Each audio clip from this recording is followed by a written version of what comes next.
بسم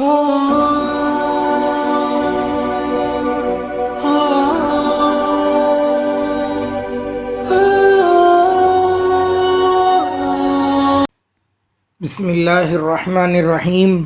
محترم ناظرین، السلام علیکم ورحمۃ اللہ وبرکاتہ۔ آپ حضرات کو بڑی خوبی کے ساتھ یہ بات معلوم ہے کہ بارش یا پھر پانی اللہ تعالیٰ کی بہت بڑی نعمت ہے، لیکن جب یہ حد سے زیادہ بڑھ جاتا ہے تو عذاب کی شکل بھی اختیار کر لیتا ہے۔ تو آج ہم جانتے ہیں کہ بارش کے وقت نبی اکرم صلی اللہ علیہ وسلم کا عمل کیا تھا۔ دیکھیے، بارش زمین کے اوپر پانی آنے کا مصدر ہے۔ زمین کے اوپر پانی بارش کے ذریعے سے ہی آتا ہے۔ اگر اللہ تعالیٰ اس کو روک لے تو زمین بالکل خشک ہو جائے گی، سوکھ جائے گی، کنویں اور تالاب سوکھنے لگیں گے اور سارا پانی ختم ہو جائے گا۔ لوگ تڑپ تڑپ کر، بلکہ مخلوق بھی تڑپ تڑپ کر مرنے لگے گی، اور وہی پانی متواتر، لگاتار، مسلسل برستا رہے اور شدت کی شکل اختیار کر لے، سیلاب کی شکل اختیار کر لیتا ہے اور لوگوں کے لیے نقصان کا سبب بھی ہوتا ہے۔ اس لیے اللہ تعالیٰ نے دنیا میں نہ ہی بالکل بارش کا نظام رکھا ہے اور نہ ہی بارش کو روکنے کا نظام رکھا ہے، بلکہ زمین والوں پر بطور رحم دونوں کے لیے الگ الگ موسم مقرر کر دیے ہیں کہ بارش کا موسم الگ ہوگا اور دھوپ کا موسم الگ ہوگا۔ یہ اللہ تعالیٰ نے رحم کے طور پر دنیا والوں کے ساتھ معاملہ کیا ہے۔ قرآن مجید میں اللہ تعالیٰ کا ارشاد ہے، وَإِن مِّن شَيْءٍ إِلَّا عِندَنَا خَزَائِنُهُ وَمَا نُنَزِّلُهُ إِلَّا بِقَدَرٍ معلوم۔ ہر چیز کا خزانہ میرے پاس ہے اور میں اسے ایک متعین مقدار میں ہی نازل کرتا ہوں۔ یہی وجہ ہے کہ زمین کو جس مقدار میں پانی کی ضرورت ہوتی ہے، اللہ تعالیٰ اس مقدار میں عطا فرماتے ہیں۔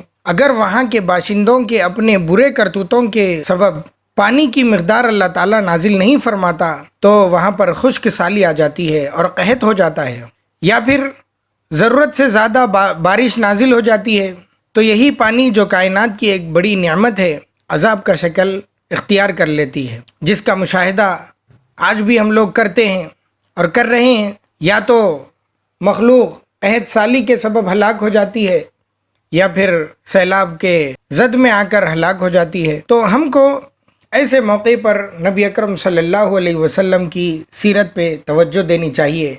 آپ علیہ السلام نے جو اعمال بتائے ہیں اور جو وظائف بتائے ہیں ایسے وقت میں، تو اس کا اہتمام کرنا چاہیے۔ تو سب سے پہلے یہ بات ذہن میں رکھیے کہ پانی نازل جو ہوتا ہے وہ اللہ کی طرف سے نازل ہوتا ہے۔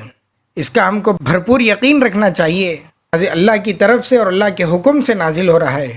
موسم کی وجہ سے غیروں کی طرف کرنا یا پھر سائنس کی طرف کرنا نامناسب ہے۔ حضرت زید بن خالد رضی اللہ عنہ سے جو صحیح بخاری اور صحیح مسلم میں روایت ہے کہ صلح حدیبیہ میں نبی اکرم صلی اللہ علیہ وسلم نے صحابہ کو نماز پڑھائی، اور وہ نماز فجر کی تھی، اور اسی رات میں بہت بارش ہوئی تھی۔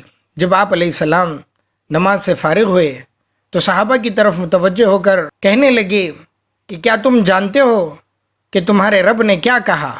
صحابہ نے عرض کیا کہ اے اللہ کے رسول، آپ ہی بہتر جانتے ہیں، آپ ہی بتا دیجئے کہ اللہ تعالیٰ نے کیا عرض کیا۔ تو آپ علیہ السلام نے فرمایا کہ اللہ تعالیٰ فرماتا ہے، میرے بندوں نے اس حال میں صبح کی کہ کچھ تو ایمان لانے والے تھے اور کچھ کفر کرنے والے تھے۔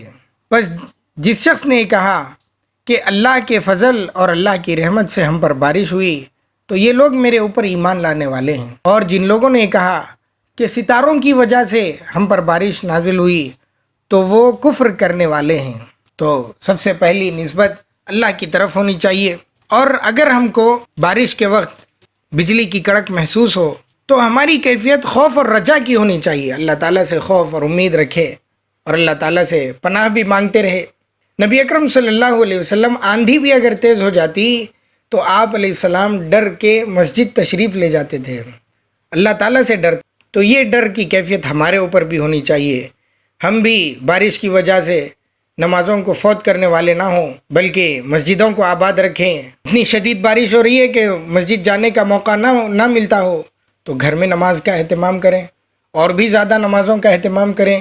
حضرت عائشہ رضی اللہ عنہ بیان کرتی ہیں کہ جب آسمان پر بادل چھاتے تو آپ علیہ السلام کا رنگ بھی بدل جاتا تھا، اور آپ علیہ السلام باہر جاتے اور پھر اندر تشریف لاتے، آگے بڑھتے اور پیچھے ہٹتے رہتے تھے، اور پھر جب بارش ہوتی تو آپ علیہ السلام خوش ہو جاتے تھے۔ اور ایک دوسری حدیث میں بھی ہے جو بخاری میں ہے، حضرت عائشہ رضی اللہ عنہ نقل کرتی ہیں کہ نبی اکرم صلی اللہ علیہ وسلم جب بارش کے آثار دیکھتے تو یہ دعا پڑھتے، اللہم صیبا نافعا، اے اللہ نفع بخش بارش برسا، نقصان والی نہ ہو بلکہ نفع والی۔ اور جب بارش برسے تو تیسرا کام جو سیرت سے ملتا ہے وہ یہ ہے کہ خیر اور بھلائی کی دعا کرنا، کہ نبی اکرم صلی اللہ علیہ وسلم کا ارشاد ہے جو الام امام شافعی رحمۃ اللہ علیہ نے نقل کیا ہے، اور دوسری حدیث کی کتابوں میں بھی ہے کہ 3 موقعوں پر دعا رد نہیں ہوتی، یعنی ضرور قبول ہوتی ہے۔